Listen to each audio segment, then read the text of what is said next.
Well, good morning, good afternoon, and good evening to all of you listening to this version of Hit It and Quit It.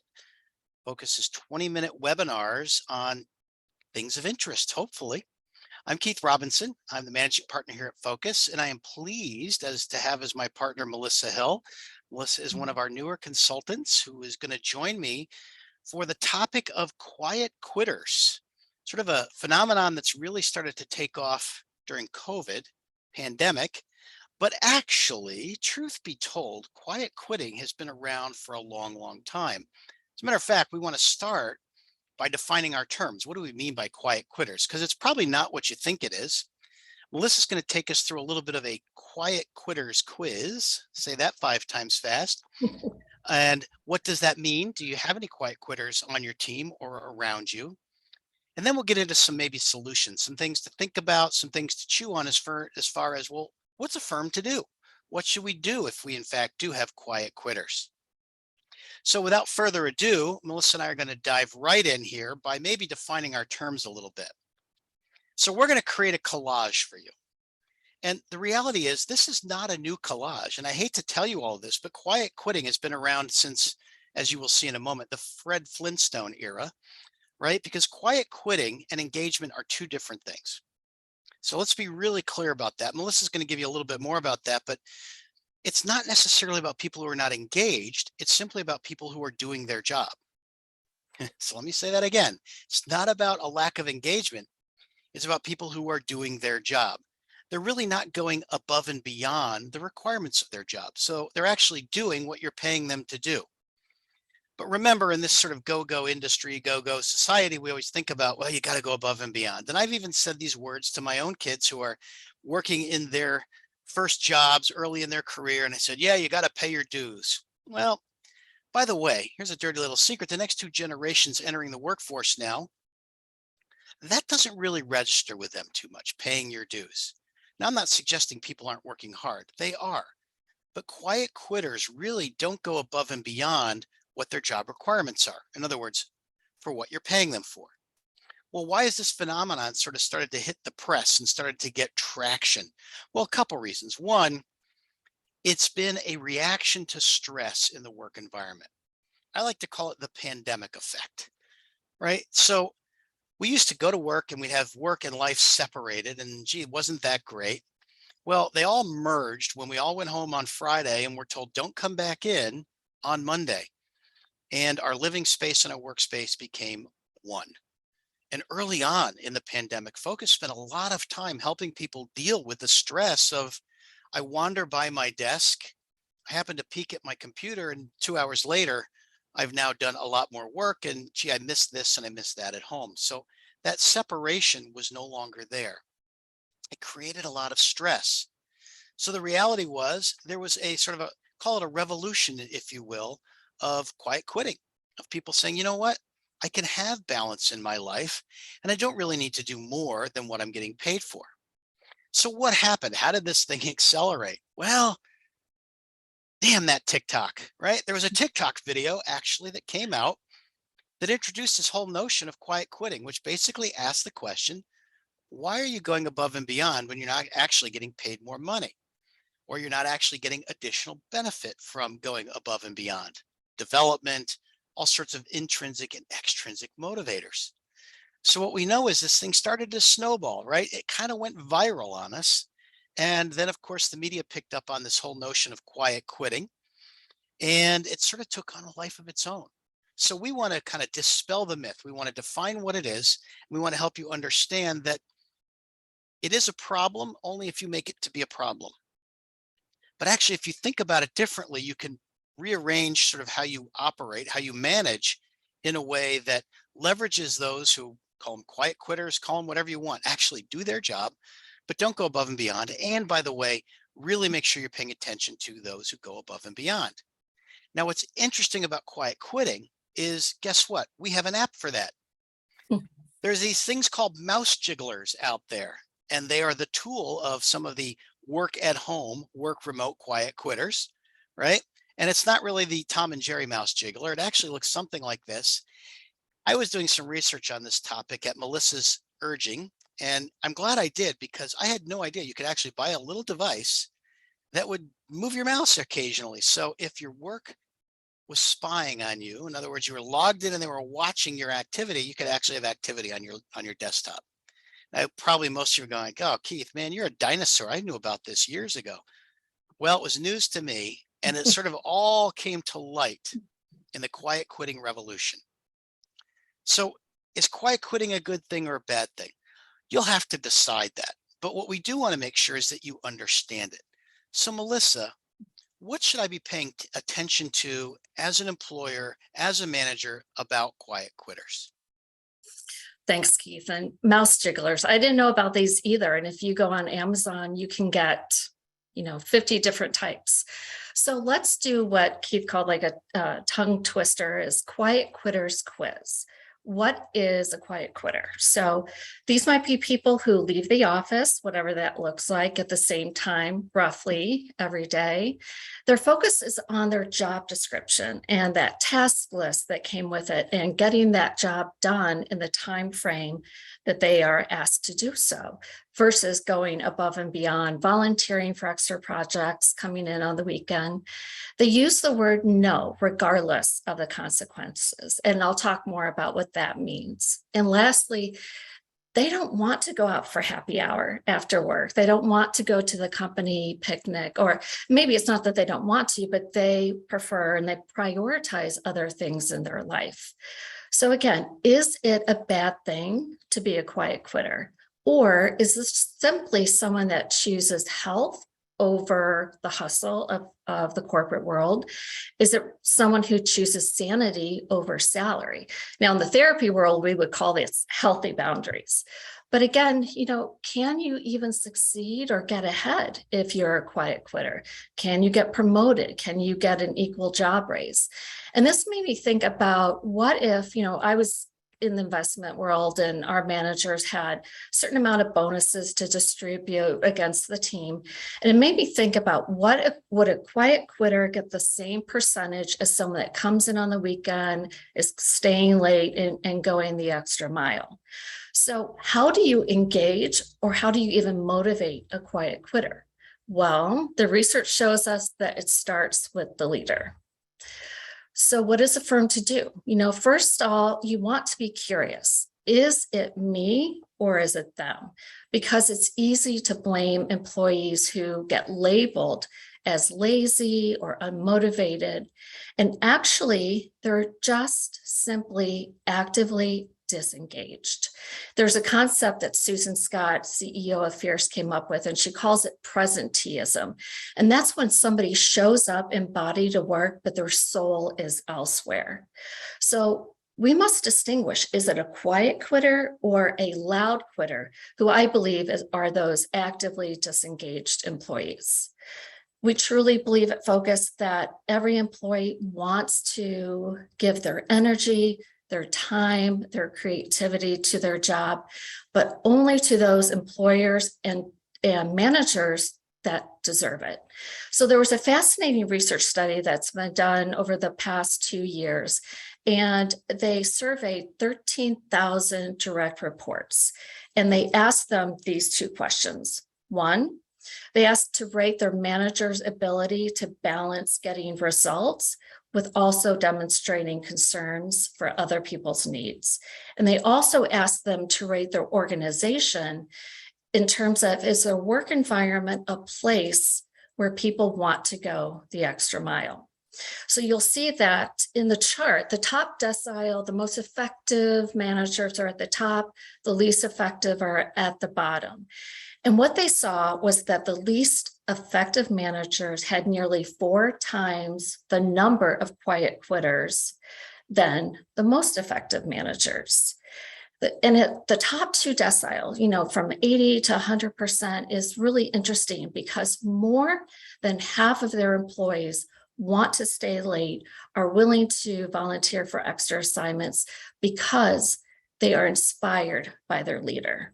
And what's scary to me is if you look at the bottom decile, you have roughly 50% of people who are either neutral or quiet quitters, and only 20% of your team wants to go the extra mile. So we have to look at it again in terms of asking, is this a problem with me or my direct reports? And one of the things that's key is as a manager, as a leader, to get curious rather than getting defensive. So Keith, what are some other ideas for firms? Yes, I really love this concept of is it me or is it them? Because the reality is, what can you control? You can only control one thing, and that's you. So as Mhm. a leader and as a manager, you have to be thinking about, well, am I doing something that might actually inspire quiet quitting? Is the firm doing something that might inspire quiet quitting? And what can I do differently? So I love the study that Melissa just talked about because it gives you some insight into the fact that, that old adage, people don't leave organizations, they leave managers, is so true. And the interesting thing is people are leaving, but they're not actually leaving. They bought a mouse jiggler and they're doing their job, but they're not really doing anything extra for the job. And again, I think the boundaries is a really interesting concept of having boundaries and recognizing that. And we're starting to see this more and more in the data that we collect. So we want to give you a few points to think about in terms of quiet quitters and what is it that I can control? Well, there's been this talk a lot about work-life balance. And certainly that got challenged in the pandemic, right? Do we have a healthy work-life balance? Are there healthy boundaries being established out there? And it was a struggle for many. But we like to go back to something that is even more powerful in getting employees to work hard and to do their jobs and to go beyond what maybe you need. In other words, getting additional value. And it's not work-life balance, it's autonomy. Autonomy and empowerment. You as a manager can give people autonomy in doing their jobs. You can give them empowerment in making decisions and in doing things the way they want to do them. That actually creates an incredible magnet to the organization because I want to work in a place that one values my skills and two allows me to do the work the way I would like to do the work. So it's not bound by time, it's not bound by location, it's actually bound by output. But I get the output using, I'll talk about this in a moment, my genius, my ability to do that. So don't think about work-life balance as much as thinking about autonomy and empowerment. What else should you be thinking about? Again, things that I can control. Well, here is a secret weapon that we know if you want to get any sort of behavior change. And I don't care if it's somebody who works for you, if it's one of your children, or pick a person. Use appreciation in abundance. Here's the deal. If we have a pleasant experience, in other words, if we do something and we get appreciated, the probability is pretty high that we're going to do that again. And that starts to feed on itself. So appreciation is something that frankly, our industry, the investment industry, is weak at. We suffer from ADD, right? Appreciation deficit disorder. But what we know is that managers who appreciate their teams for what they bring to the party, not just the output, but the input as well, they have a higher rate of stickiness, and employees have a higher propensity to want to go above and beyond. Back to what Melissa talked about a moment ago. So use appreciation in abundance, and it will reward you in abundance. Empathy. Let's talk a little bit about empathy, right? So we've all seen sort of those pictures of managers, right? Who've got everybody in the boat, rowing in the boat, and they're all chained to the oars and so on. Yeah, not much empathy going on there. But managers who pay attention to workloads, who understand that people want to have a life outside of work, who help them alleviate workloads by helping them reprioritize, creating new and different agreements, actually will create a higher level of engagement and, by the way, a higher level of enthusiasm. So imagine if you put autonomy, empowerment, appreciation, and empathy together. I'm using empathy as a paying attention to workloads. What sort of employee workforce you will have? Highly engaged, no mouse jigglers, and they will continue to move action forward. But there are three more that I want you to pay attention to because this will take it to a whole new level. The first concept is what we call genius. So do you have your employees, people that work for you, your team, aligned in their genius? Now, if you're unfamiliar with the term genius, it's one that we use a lot, which really basically is as simple as what was I designed to do for a living? What is it that I was put on this earth that A, gives me a lot of satisfaction, is a lot of fun to do. I gain energy from doing it, and it allows me to do it for long periods of time because it's enjoyable. To the extent you can discover what somebody's genius is and put them in the genius, you will not have quiet quitters. As a matter of fact, when Melissa and I were batting this presentation back and forth, I think I sent her the first draft sometime around 9 or 10 o'clock at night. Well, why did I do that? Well, it was because I love putting these things together. I love going out and finding the visuals, and I like putting together the story. It's part of what I think consider to be my genius. I get a lot of positive feedback from it, and it's quite enjoyable. I get a lot of energy from it. So I don't mind doing it at 9 or 10 o'clock at night when I have some quiet time to work on it. Or I'll get up early in the morning. Why? Because it's fun. So to the extent you understand as a manager what your team's geniuses are, the better off you will be, and the less opportunity they will have to quiet quit, because guess what? They won't want to. They're going to want to do the work. Well, certainly we know that what you measure matters. And so it's not about hours. And Melissa kind of talked about this on that research, which was, let's talk about output, right? Quiet quitters are looking at time and the job description, and that's what you get. Well, actually, if you start to think about goals and objectives, for many of us, goals and objectives are exciting and interesting, and we want to, we're goal driven and we want to strive to do that.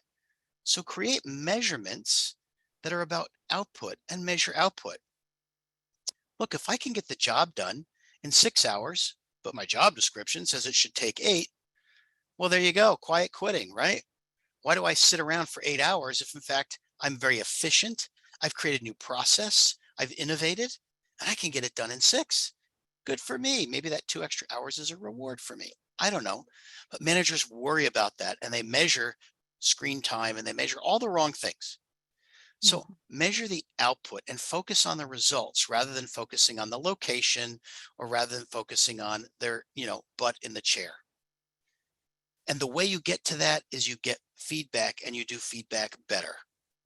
Why did we miss the result? Why did we actually achieve the result in a short amount of time? Let's work that together so that we can actually create sort of the better mousetrap.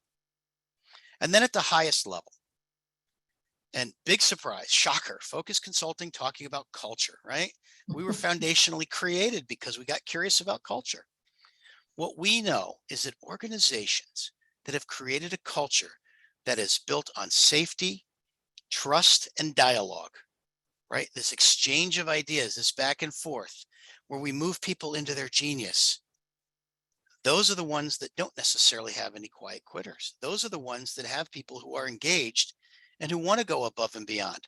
So maybe I get my job done in 6 hours, but then I use that 2 extra hours to innovate, right? Or to do something that was beyond the job description. So I still may, by the way, be working 8 hours. Okay, fine, whatever the measurement is, but the output is so much higher. And why do you care? You were looking at output, right? That's the whole idea, is I want to measure output. That's what matters to me. That's what's important to me.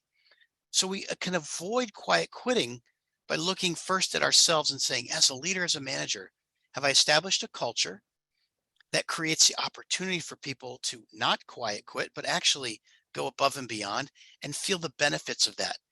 Extrinsic benefits in reward, and intrinsic benefits in terms of genius, development, and all those things that matter to knowledge workers. So we are at the bottom of the hour, or the bottom of our time, I should say. We're at 12:20 Central Time. So we commit to 20 minutes. So I want to thank Melissa for being my partner today in quiet quitting. And by the way, this was Melissa's idea, and I think it was a fantastic one to get this out to the world with a focus spin on it. So thank you for that, Melissa. Thank Appreciate you. you. And I want to invite you to our next one. So our next Hit It and Quit It will be November 18th. It's going to be a cautionary tale about strategic planning. As we get into sort of mid Q4, we always start to think about, well, next year's. Remember, we just mentioned goals are kind of important in creating a motivation for those to do their work. So join Brian and Greg as they're going to talk a little bit about a cautionary tale in the strategic planning process. Thanks, everybody. Have a wonderful weekend, and we'll see you next time. Thank you.